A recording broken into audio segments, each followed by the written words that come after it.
Es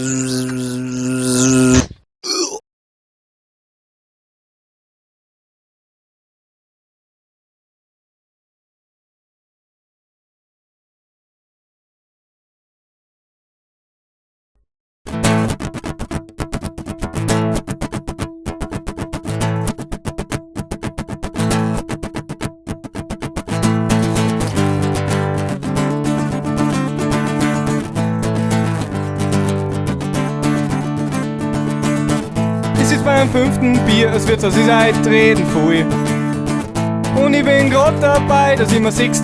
von der Schanke hol. Aber mein Herz tausend Scheiß aus, einen richtig lauten Schrei. Jeder dreht sich um und fragt sich, was denn dies jetzt war. Es klingt, als wird wer angestochen, beziehungsweise filetiert. Und dauernd tut's nicht lang, bis vom Wirten die Kieberei gerufen wird. Ich denk so nach, während ich mein Bier aussauf. Aber plötzlich schießt mir, was da los ist, und mir zirkt's ein Grinsen auf. Weil bei Scheißen tust du leicht, wenn du währenddessen schreist. Aber du darfst dich halt nicht wundern, wann der Wert dir aufreißt. Weil in unserem Land wird Schreien mit Scheißen falsch interpretiert.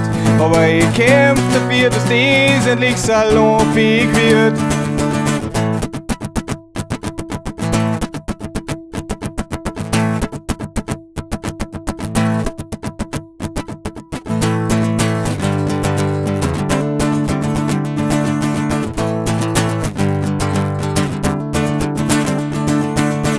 Nach circa 20 Minuten tanzen Kiewerer an.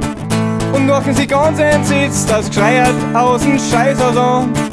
Ein paar Minuten später wird ganz schnell klar, ohne Spezialeinheit rucken's ganz bestimmt nicht vor.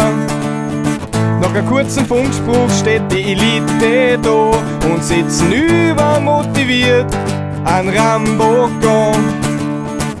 Ich konnte noch zwei erzählen, was da im Heisel passiert, aber ich lerne mich zurück, weil's jetzt richtig lustig wird. Weil bei Scheißen tust du leicht, wenn du währenddessen schreist. Aber du darfst dich halt nicht wundern, wann der Wert dir aufreißt. Weil in unserem Land wird Schreien bei Scheißen falsch interpretiert. Aber ich kämpf dafür, dass dies endlich salonfähig wird.